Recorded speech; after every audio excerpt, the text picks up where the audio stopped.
Hi guys, it's Madam T channel. My name is Kanika. This video is everything you need to know about Anthurium episode 3. For international fans, there will be English subtitle on the video. I wish you enjoy. Thank you for watching. ค่ะทุกคน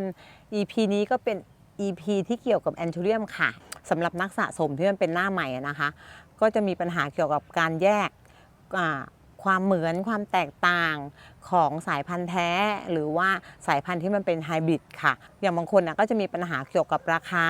หรือว่าการหาซื้อต้นไหนที่มันเป็นต้นแท้ต้นไม่แท้ต้นไหนเป็นต้นไฮบริดหรือไม่ใช่ไฮบริดค่ะเพราะงั้นพี่ติ้งก็อยากจะทำ EP นี้เป็นอีก EP หนึ่ง EP สุดท้าย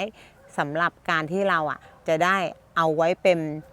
เหมือนกับว่าเป็นข้อมูล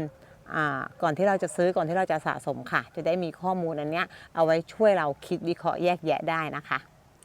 ก่อนที่จะมาเล่าเรื่องให้ฟังของอวดก่อนนะคะอันนี้คือเป็นโซนสวนใหม่ของตัวเองค่ะก็เอามาอวดว่าเอาแอนโทเรียมค่ะเข้ามาใช้ในงานจัดสวนของตัวเองค่ะก็เป็นต้นไม้ที่ตัวเองสะสมมีทั้งไม้ไฮบริดแล้วก็เป็นไม้สปีชีส์ที่ตัวเองสะสมเอาไว้นานแล้วนะคะตอนนี้เพิ่งจะเริ่มทำได้ไม่นานคิดว่าสักประมาณ6 เดือนค่ะพื้นที่ตรงนี้จะเซตแล้วต้นไม้ก็จะคืองามท็อปฟอร์มละจะฟอร์มจะสมบูรณ์เต็มที่แล้วค่ะเดี๋ยวเราเข้าไปในโรงอีเว็บกันค่ะเพื่อที่จะไปดูไม้แลไม้หายากที่มันเป็นไม้สปีชีส์ที่พี่ติ้งจะพูดถึงใน EP นี้นะคะ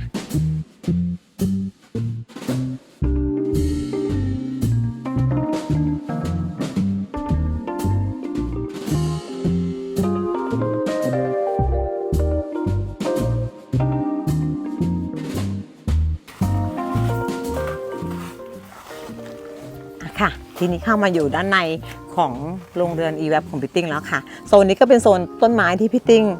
ห่วงแหละก็คือเป็นไม้ที่เราเก็บเป็นคอลเลกชันแล้วก็เป็นตัวแรของแต่ละสปีชีส์ของแอนโทเรียมนะคะเมื่อกี้เราเกริ่นกันไว้ว่าแอนโทเรียมมันมีเราแบ่งเป็น2 กลุ่มสำหรับพี่ติ้งเนาะแบ่งเป็นแอนโทเรียมที่เป็นสปีชีส์นั่นหมายถึงว่ามันเป็นต้นที่มันเป็นสายพันธุ์แท้เป็นสายพันธุ์ดั้งเดิมที่มันเกิดขึ้นตามธรรมชาติมีอยู่เดิมตามธรรมชาตินะคะอันนี้เราก็ถือว่าเป็นไม้สปีชีส์ค่ะยกตัวอย่างเช่นเจ้าอันเทเรียมพาพิลิลามินัมตัวนี้ก็เป็นพาพิลิลามินัมนะคะนี่ก็อีก1 สปีชีส์อันนี้ก็เป็นอันเทเรียมวาล็อกโพนัมนะคะอันนี้ก็อีก1 สปีชีส์ค่ะแล้วก็ด้านหลังของพี่ติ้งก็คือเป็นรีเกลนะคะพวกนี้ก็คือเป็นไม้ที่มันมีอยู่เดิมตามธรรมชาติเป็นสายพันธุ์แท้ค่ะในแต่ละสปีชีส์เนี่ยนะคะก็ยังมีวาไรตี้ย่อยลงมาของสปีชีส์นั้นอีกค่ะวาไรตี้ของแต่ละสปีชีส์เนี่ยเกิดจากการกลายพันธุ์ตามธรรมชาติของพืชค่ะทำให้เกิดฟอร์มที่มันผิดแผกแตกต่างและมีความโดดเด่นต่างจากพี่น้องในกลุ่มอย่างชัดเจนก็เลยเอามาแยกเป็นอีกแต่ละวาไรตี้ค่ะอย่างเช่นเจ้าพาพิลิลามินัมเนี่ยนะคะที่พี่ติ้งสะสมก็มีอยู่ประมาณ 4-5 วาไรตี้การที่จะเรียกว่ามันเป็นวาไรตี้ได้เนี่ยนะคะเป็นไม้ที่ต้องเป็นไม้สปีชีส์แต่ไม้สปีชีส์แต่ละต้นแต่ละถิ่นเนี่ยนะคะถึงจะเป็นสปีชีส์เดียวกันเนี่ยก็ยังมีลักษณะหรือว่ามีคาแรคเตอร์ที่มีความเฉพาะตัวของเขาด้วยค่ะอย่างพาพิลิลามินัมฟอสเชอร์แมนพาพิลิลามินัมลาฟไลแนมพาพิลิลามินัมกูลานายาเลนเซ่นะคะอันนี้คือการตั้งชื่อห้อยหลังจากพาพิมาเนี่ยค่ะก็คือเป็นการตั้งชื่อจากคนที่เขาค้นพบส่วนใหญ่ค่ะพอเป็นไม้สปีชีส์แล้วนะการตั้งชื่อที่เขาค้นพบเนี่ยเขาก็จะตั้งชื่อตามถิ่นที่เขาค้นเจอหรือว่าเขาไปพบเจออย่างเช่นเจ้าฟอสเชอร์แมนที่พี่ก็เคยบอกพวกเราแล้วนะคะว่าตั้งชื่อตามค่ายทหารเชอร์แมนในประเทศปานามาเนาะหรือว่าเจ้ากูลานายาเลนเซ่นะคะก็เป็นชื่อเมืองหนึ่งชื่อเมืองหรือชื่อป่าสักอย่างหนึ่งพี่ติ้งจำไม่ได้ที่เขาไปพบมันการขยายพันธุ์ที่จะเรียกว่าวาไรตี้นั้นได้เหมือนเดิมนะคะจะต้องขยายพันธุ์จากการตัดหน่อเท่านั้นค่ะ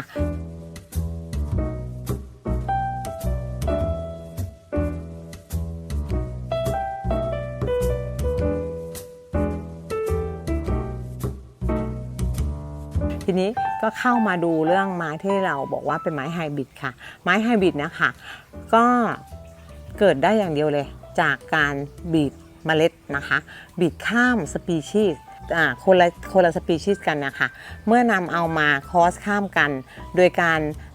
ทำให้ติดฝักติดเมล็ดหรือว่าจะเอาไม้สปีชีส์ไปผสม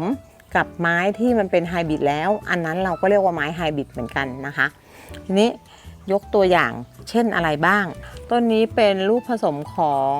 Eight of Spades ค่ะของ Tessula นะคะกับ d e s c e l e r y ต้นนี้ก็คือเป็นไม้ไฮบริดแล้วนะคะแต่ว่าเขาก็ยังไม่มีชื่อเวลาเราเรียกเราก็เลยเรียกชื่อพ่อแม่เขาก่อนนะคะว่าเป็น AOSX d e s c e l e r y หรือว่าต้นนี้ค่ะต้นนี้เขามีชื่อแล้วค่ะต้นนี้เขามีชื่อว่า Delta Force ค่ะ Delta Force ต้นนี้ก็คือเป็นไม้ไฮบริดที่มาจากเจ้า Anthurium carinarium นะคะผสมกับPredator ทำให้ได้ต้นนี้ออกมาอันนี้ไม่ใช่ผสมแค่ข้ามสปีชีส์นะคะอันนี้เขาข้ามเซกชันเลยนะซึ่งโอกาสที่จะได้ลูกมาหน้าตาแปลกประหลาดเนี่ยหรือว่าโอกาสที่แค่จะติดเมล็ดเนี่ยก็เรียกว่ายากแล้วแต่เนี่ยเขาสามารถทำได้นะคะไม้ไฮบริดเนี่ยนะคะมันเกิดจากเมล็ดเนี่ยซึ่งมันเกิดจากได้ทั้งการบิดข้ามตามในป่าธรรมชาติแม้ว่าการข้ามในป่าธรรมชาตินะคะจะเป็นไม้สปีชีส์คนละสปีชีส์กันพอมาผสมกันอันนั้นก็คือเป็นไม้ไฮบริดแล้วหรือว่าเป็นการไฮบริดที่เกิดจากฝีมือของมนุษย์นะคะเป็นแบบแมนเมดเป็นคนทำนะก็อันนี้ก็คือเป็นไม้ไฮบริดเหมือนกันข้อดีของไม้ไฮบริดเนี่ยนะคะก็คือทำให้เกิดต้นไม้ที่มีหน้าตาใหม่ๆขึ้นมาเนื่องจากว่าเป็นการผสมของ cultivator หรือว่านักผสมพันธุ์พืชนะคะเขาก็จะคัดต้นไม้ที่เขาเพาะเมล็ดได้ที่มีลักษณะสวยโดดเด่นพวกนี้ค่ะขึ้นมาตั้งชื่อซึ่งการตั้งชื่อไม้ที่เป็นไม้ไฮบริดใหม่เป็นลูกที่เกิดใหม่อย่างเช่นเจ้าDelta Force เนี่ยนะคะเราก็เรียกมันว่าเป็น cultivar name นะคะค่ะถ้าเราพูดให้เข้าใจง่ายๆเกี่ยวกับไม้ไฮบริดก็คือแค่ว่าไม้คนละสปีชีส์กันมาบิดกันมาผสมกันก็ถือว่าเป็นไม้ไฮบริดแล้วแต่ถ้าไม้ที่มันจะเป็นคัลติวัลได้นะคะก็จะต้องเป็นไม้ที่เขาบิดแล้วก็เอาเมล็ดหรือว่าเอาคัดเลือกต้นที่มีลักษณะที่ตรงกับเขาต้องการนะคะเอามาขยายพันธุ์โดยการตัดนะคะตัดซ้ำๆกันหลายๆครั้งและความเป็นเอกลักษณ์ของต้นนั้นนะคะก็ยังมีอยู่อันนี้เขาจะคัดเลือกขึ้นมาตั้งชื่อซึ่งก็จะเรียกว่าเป็น cultivar name ก็คือเป็นชื่อที่เขานักผสมพันธุ์เนี่ยเขาคัดเลือกต้นนี้ขึ้นมาแล้วดังนั้นการขยายพันธุ์จากไม้ที่เรียกว่าเป็น cultivar name วิธีเดียวที่ยังคงความเป็น cultivar name ของเขาอยู่ก็คือจะต้องตัดขยายพันธุ์จากต้นพันธุ์จากโคนต้นเดียวเท่านั้นที่เป็นต้นที่เขาคัดเลือกมานะคะพี่น้องในฝักเดียวกันเมล็ดในฝักเดียวกันเราไม่นับว่าเขาเป็น cultivar nameตามที่นักผสมพันธุ์เขาคัดเลือกขึ้นมาค่ะอย่างเช่นเจ้า Delta Force เนี่ยค่ะถ้าเขาติดเมล็ดแล้วคนขายบอกว่าขายเมล็ดเจ้า Delta Force ลูกของเมล็ดเนี่ยค่ะเวลาออกมาแล้วค่ะเขาไม่ได้ชื่อ Delta Force ค่ะเขาก็จะต้องเรียกว่า Delta Force Seed ซึ่งอาจจะมีความเหมือนหรือไม่เหมือนเจ้า Delta Force ต้นที่เป็น cultivar name ต้นแท้ต้นนี้ก็ได้นะคะ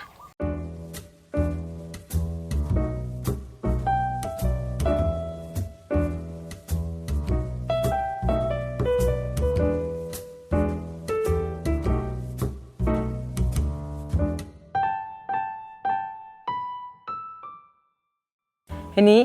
พอเราพูดถึงไม้ไฮบริดก็มีน้องๆหลายๆคนมีคุณผู้ชมหลายๆคนก็มีความฝันมีความหวังกับการที่จะบรีดลูกไม้ใหม่หรือผสมลูกไม้ใหม่มาซึ่งอยากได้สปีชีส์นี้มาผสมกับสปีชีส์นี้เพื่อที่จะให้ได้ลูกไม้ตามหน้าตาที่เราวาดฝันที่เราต้องการไว้การควบคุมการเกิดหรือว่ารูปร่างหน้าตาเชฟทรงใบสีต่างๆเนี่ยนะคะมันควบคุมโดยธรรมชาติแล้วก็การคัดสรรสายพันธุ์ของผู้ที่เป็นนักผสมพันธุ์เท่านั้นนะคะเพราะงั้นมันค่อนข้างที่จะยากมากในการควบคุมเราไม่สามารถตอบได้เลยค่ะว่าต้นไม้ชุดนี้มาจากพ่อพันธุ์แม่พันธุ์เดียวกันดอกนี้จะมีหน้าตาเหมือนกันแตกต่างกันสวยกว่าพ่อแม่หรือว่าแย่กว่าพ่อแม่มากน้อยแค่ไหนหรือว่า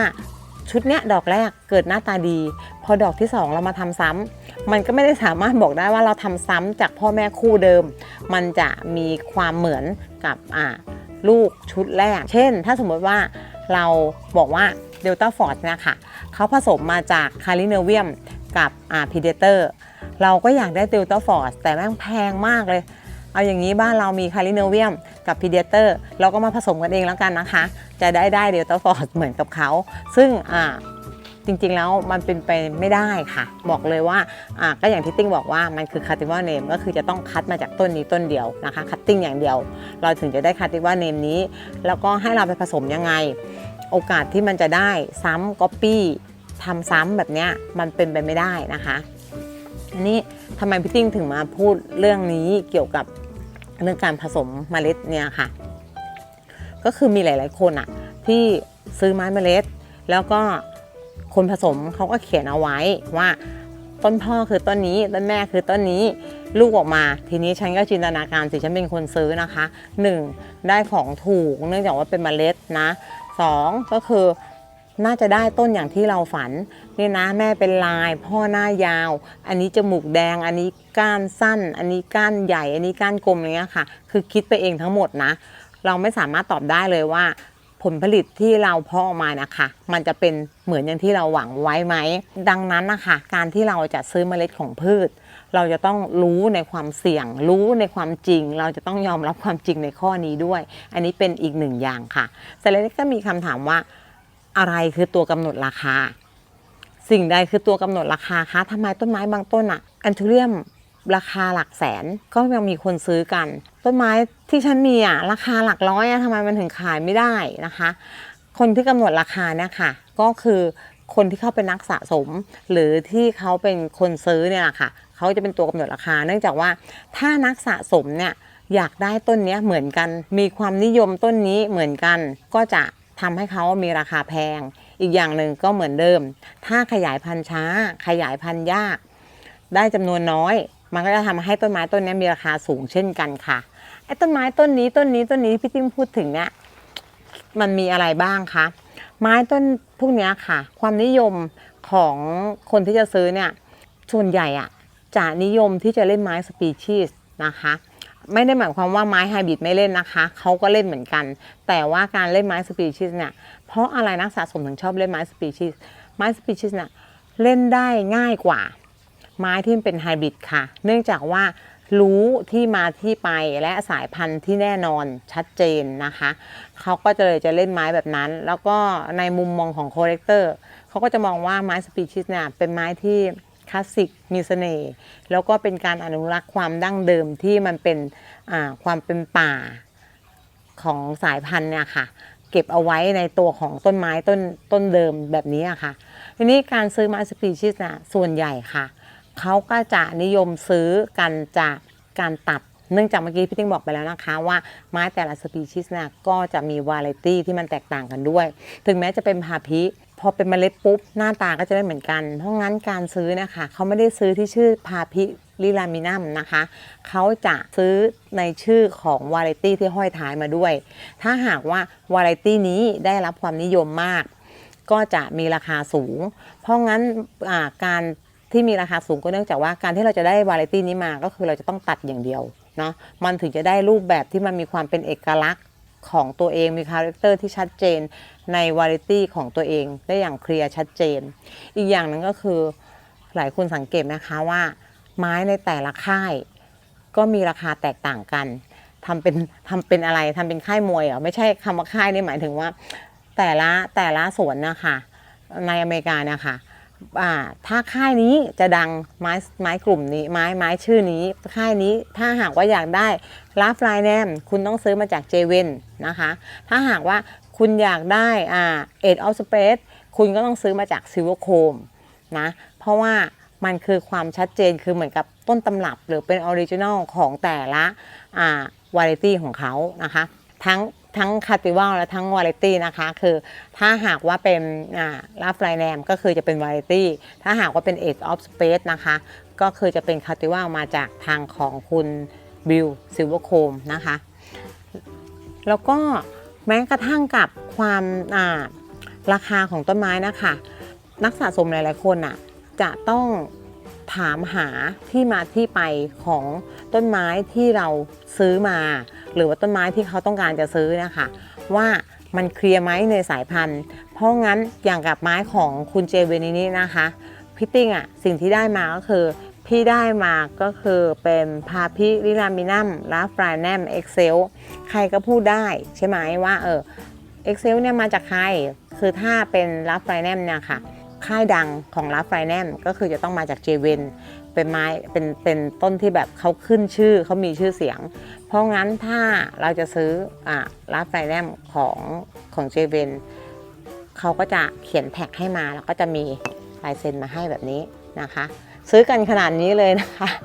อันนี้มันเหมือนกับใบอะไรใบสุทธิบัตรของต้นไม้ค่ะเพื่อเหมือนกับว่าเป็นการรับรองว่าต้นไม้ต้นนี้มาจากค่ายของฉันจริงๆนะเวลาคุณเอาไปขายหรือเอาไปทำอะไรนะคะมันสามารถอ้างอิงที่มาที่ไปของสายพันธุ์ได้อันนี้คนที่เขาเป็นนักสะสมหรือว่าเป็นคนที่มีชื่อเสียงในการสะสมไม้ในกลุ่มพวกนี้ค่ะเขาจะรักษามาตรฐานของตัวเองมากๆเพราะงั้นทำให้เขามีชื่อเสียงแล้วก็มีความน่าเชื่อถือได้รับการยอมรับในสายพันธุ์นะคะอันนี้คือเป็นสิ่งหนึ่งที่เราจะต้องศึกษาเรียนรู้ไว้ว่าทำไมต้นไม้ชนิดเดียวกันชื่อเดียวกันหรือบางครั้งอ้างอิงว่าเป็นวาไรตี้เดียวกันด้วยซ้ำราคากับแตกต่างกันก็คือด้วยความที่ว่าเหมือนกับเครดิตของสวนของค่ายที่เราได้มาด้วยนะคะสรุปง่ายๆเลยค่ะก็คือว่าราคาของแอนทูเรียมนะคะไม่ได้ขึ้นอยู่กับชื่อของแอนทูเรียมต้นนั้นไม่ได้ขึ้นอยู่กับสปีชีส์อย่างเดียวนะคะมันขึ้นอยู่กับวาไรตี้แล้วก็คาติว่าของต้นไม้ต้นนั้นด้วยว่ามีความชัดเจนไหมมีความเคลียร์ไหมเป็นวาไรตี้ที่เคลียร์ก็คือต้องมาจากหน่อเป็นคาติว่าที่เคลียร์คุณก็ต้องมาจากหน่อไม่ใช่ว่ามาจากเมล็ดทีนี้การที่เราเห็นหลายๆคนขายไม้เมล็ดที่มาจากคาติว่านี้อย่างเช่นEight of Spades เขาก็เป็นคาติว่ามาจากคุณบิลที่พี่ติ้งเคยเล่าให้ฟังคุณบิลคัดเลือกจากเมล็ดที่ดีที่สุดที่เขาชอบที่สุดแล้วเขาก็เลี้ยงแล้วมีลักษณะโดดเด่นกว่าพี่น้องทั้งหมดในฝักเดียวกันนะคะเขาก็ตัดเขาก็ตั้งชื่อมันตามลักษณะของ Eight of Spades นะทีนี้พอเจ้า Eight of Spades เนี่ยเหมือนกับข้าวต้นของพี่ติ้งเนี่ยนะคะเกิดติดเมล็ดขึ้นมามีลูกมีผลออกมาเวลาพี่ติ้งจะขายพี่ติ้งจะเรียกว่า Eight of Spades ได้ไหมคะก็มันมาจาก Eight of Spades พ่อมันก็เป็น Eight of Spades แม่มันก็เป็นเซลล์กันอยู่ในฝักเดียวกันเนี่ยแหละค่ะเราสามารถเรียกว่าเขาเป็น Eight of Spades ได้ไหม Eight of Spades จะเป็น Eight of Spades ได้หรือเป็นคาติว่าได้ก็แต่เมื่อเป็นไม้ที่เกิดจากการตัดหน่อแล้วเป็นการตัดหน่อขยายพันธุ์จากการตัดหน่อเท่านั้นส่วนเมล็ดของเจ้า Eight of Spades นะคะไม่ถือว่าเป็นคาติว่าของ Eight of Spades แต่เราสามารถเรียกได้ว่าเป็น Eight of Spades seed นะคะก็คือเป็นเมล็ดของ Eight of Spades เวลาเราเรียกนะคะเราต้องเรียกให้เคลียร์เพราะว่าเวลาคนเขาซื้อไปเขาจะได้รู้ว่าตกลงไอ้เนี่ยมันเป็นซีดเขาก็ต้องทำความเข้าใจเขาก็ต้องรู้ว่าเป็นซีดเนี่ยคุณจะไปคาดหมายว่าหน้าตามันจะเป็นเหมือนกับ Eight of Spades ที่มันเป็นคาติว่าน่ะมันเป็นไปไม่ได้ถูกไหมคะถ้าอยากได้คาติว่าที่เป็น Eight of จริงๆก็คือต้องตัดหน่อราคาไม้สปีชีส์ที่พี่ติ้งบอกเนี่ยทำไมราคามันถึงแพงกว่าไม้ไฮบริดหรือบางครั้งเราก็พบว่าไม้ไฮบริดบางตัวเนี่ยค่ะก็มีราคาที่แพงสูงพอกันกับไม้สปีชีส์คำตอบมันก็อยู่ตรงที่ว่าไม้สปีชีส์ที่มีเป็นวาไรตี้ที่ได้รับความนิยมนะคะมันมีจำนวนจำกัดเนื่องจากว่าจะต้องขยายจากการตัดหน่ออย่างพี่ติ้งบอกนะคะขยายจากเมล็ดเราก็จะไม่นับว่าเป็นวาไรตี้อันนั้นนะคะไม่วาไรตี้มันจะไม่ตรงกันก็คือได้ใช้แค่ว่ามาจากซีดหรือมาจากเซลล์นะคะเอ็กเซลแบบนั้นส่วนไม้ไฮบริดทำไมบางต้นมีราคาถูกบางต้นมีราคาสูงไม้ไฮบริดทั่วไปนะคะที่ไม่ได้รับคาติว่าเนมก็สามารถผลิตได้เนื่องจากว่ามันออกเมล็ดนะคะผสมข้ามมันคือไฮบริดแล้วนะคะเพราะงั้นไฮบริดทั่วไปที่มันไม่มีการได้รับการตั้งชื่อเป็นคาติว่าเนมนะคะก็จะมีราคาถูกกว่าไม้ไฮบริดที่เป็นคาติว่าเนมถ้าหากว่ามีคาติว่าเนมแล้วหมายความว่ามีการคัดเลือกแล้วมีความนิ่งของสายพันธุ์ดีแล้วนะคะการตัดขยายเท่านั้นเหมือนเดิมค่ะกลับไปที่เดิมเลยค่ะไม้หน่อเท่านั้นค่ะที่เกิดจากหน่อก็จะขยายพันธุ์ได้ไม่เร็วถ้าเกิดไม้ที่เกิดมาจากเมล็ดก็ขยายพันธุ์ได้เร็วแต่ความเหมือนของไม้หน่อกับไม้เมล็ดก็ต่างกันเพราะงั้นไม้ที่เป็นไม้สปีชีส์เกิดจากหน่อราคาสูงไม้ที่เป็นไม้คาติว่าเนมนะคะไฮบริดแล้วได้รับคาติว่าเนมแล้วเกิดจากหน่อแล้วก็ได้รับความนิยมด้วยนะคะก็จะมีราคาสูงกว่าไม้ที่เกิดจากเมล็ดนะคะ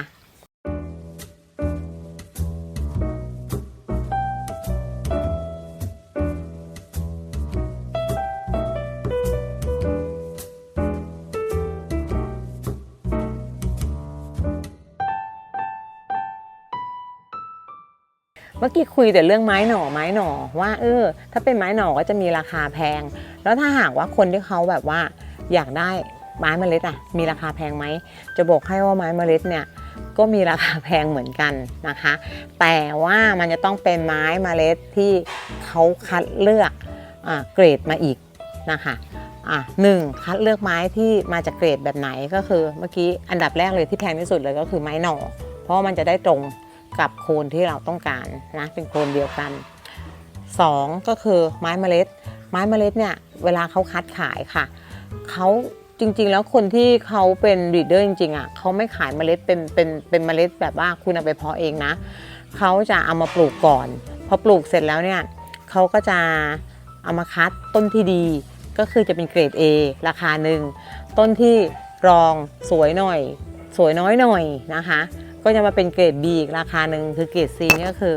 ไม่มีราคาไปเลยแต่ถามว่าเป็นไม้มาจากฝักเดียวกันไหมใช่ค่ะพ่อแม่เดียวกันไหมใช่ค่ะเดี๋ยวพี่ติ้งให้ดูตัวอย่างพี่ติ้งซื้อต้นไม้มาจากคุณเจเวนใช้อันนี้เป็นรับลายแนมสีนะคะต้นนี้พี่ติ้งซื้อมาเล็กๆนะประมาณ500เหรียญอันนี้ใหญ่แล้วนะคะคือซื้อมาแค่นี้นะคือเขาพอมองรู้แหละว่าต้นนี้มีลักษณะใบที่มันเขียวแล้วก้านมันก็จะเขียวกว่าแปลว่าต้นนี้มันไม่ใช่ต้นที่มีลักษณะดีในรุ่นนะคะเป็นสีที่หน้าตาธรรมดาแต่ว่ามาจากต้นพ่อต้นแม่ที่เขาเป็นรับลายแนมนะเขาก็เลยได้ราคามาอยู่ในราคาหลักร้อย USD ค่ะแล้วก็อันนี้ก็เป็นรับลายแนมสีอีกอันหนึ่งนะคะอันนี้เป็นรับลายแนมสีอีกอันหนึ่งซึ่งอันนี้อยู่ในราคาประมาณถ้าพี่ดิ้งจำไม่ผิดรู้สึกจะ1,500 เหรียญไม่ใช่ไซส์ขนาดนี้นะจ๊ะไซส์แค่นี้นี่เลี้ยงมาเกือบปีหนึ่งแล้วนะถ้าพี่ติ้งจำไม่ผิดรู้สึกว่าจะมาประมาณพฤศจิกาค่ะประมาณพฤศจิกาชุดนี้นะตอนนี้เดือนอะไรแล้วสิงหาแล้วใช่ปะประมาณ10 เดือนแล้วพี่ติ้งได้มาคือได้มาในใบจิ๋วๆเบี้ยๆเลยต้นนี้รู้สึกจะถ้าจำไม่ผิดจะ1,500 เหรียญตอนเด็กๆมาชุดเดียวกันไม้มาฝักเดียวกันคอกเดียวกันค่ะแต่นี้พี่ติ้งตัดยอดไปแล้วนี่พี่ติ้งจะดูเวลาเขาท็อปฟอร์มเขาคัดขาย2ราคาคือไม้เกรด B ไม้เกรด A เห็นปะคะความสวยงามของนางก็แล้วแต่จะมองต้นไม้พี่ติ้งก็แล้วแต่จะมองคือพี่ติ้งก็อยากเก็บทั้ง2สีไงพี่ก็เลยซื้อมาทั้งก้านแดงเห็นปะคะตัวนี้ก้านแดงหลังใบเขาก็จะแดงแต่ถ้าเป็นลาฟลายแนมตอนนี้กำลังส่งมาคือถ้าหากว่าเป็นโคนนะคะพี่ติ้งสั่งเขาไปแล้วอยู่ที่ราคา 8,000 เหรียญนะคะเป็นไม้ที่ตัดหน่อ 8,000 USD ค่ะอันนี้ก็คือราคาก็จะเป็นแบบนี้อันนี้พี่ติ้งให้เทียบให้เห็นแต่นี้จริงๆแล้วอยากจะให้ได้เห็นต้นที่พี่ติ้งสั่งโคนนะคะสั่งมาจากการตัดขยายหน่อแต่ว่ารอไม่ทันแล้วก็ให้ดู2อย่างนะคะว่าเนี่ยขนาดแค่สีมาจากฝักเดียวกันเนี่ยยังมี2ราคาแพงกว่ากันประมาณ3 เท่าเพราะงั้นเวลาเขาขายเขาก็จะคัดขายอันนี้ไม่ถามว่าอันไหนราคาไหนราคาถูกอันไหนราคาแพงเขาไม่ได้ขายตามชื่อนะคะก็ขายตามความสวยของแต่ละต้นเพราะงั้นข้อมูลที่พี่ติ้งเล่าให้ฟังวันนี้ค่ะคิดว่าน่าจะเป็นประโยชน์ในการที่เราจะเอาไปวิเคราะห์ซื้อต้นไม้เนาะเอาไปเป็นข้อมูลบ้างว่าเป็นอย่างที่พี่ติ้งพูดไหมไหนลองดูซิว่าเราควรต้องมีหลักเกณฑ์ในการช่วยเอาไปเป็นหลักในการช่วยแบบว่าให้เราเลือกต้นไม้ได้ในราคาที่มันเหมาะสมหรือว่าเลือกต้นไม้ได้ให้มันเหมาะกับสิ่งที่เราต้องการค่ะบางครั้งการซื้อไม้สีดก็อาจจะได้ไม้ที่ดีมาในราคาที่ถูกแต่ว่าพันธุ์พืชค่ะธรรมชาติมันเป็นสิ่งที่เกินความสามารถที่ว่าเราจะควบคุมได้พี่ติ้งทำทั้งหมดมาเป็น3 EP นะคะEP นี้เป็น EP สุดท้ายของ Everything You Need to Know About Anthurium ค่ะเชื่อเหลือเกินว่าหลายๆคนจะได้ประโยชน์จาก Everything You Need to Know About Anthurium ในทั้ง3 EP นี้แล้วก็ขอให้มีความสุขกับการเลี้ยงต้นไม้แล้วก็ขอให้เอาสิ่งหลายๆอย่างในพี่ติ้งแบบว่ารวบรวมมาไว้ให้เราที่นี่ค่ะลองเอาไปปรับใช้ลองเอาไปคิดดูเพื่อประกอบการเลี้ยงแอนทูเรียมนะคะขอบคุณมากๆนะคะทุกคนที่เฝ้ารออย่างนานแสนนานแล้วก็ติดตามพี่ติ้งนะคะขอบคุณมากๆค่ะ แล้วพบกันใหม่นะคะ สวัสดีค่ะ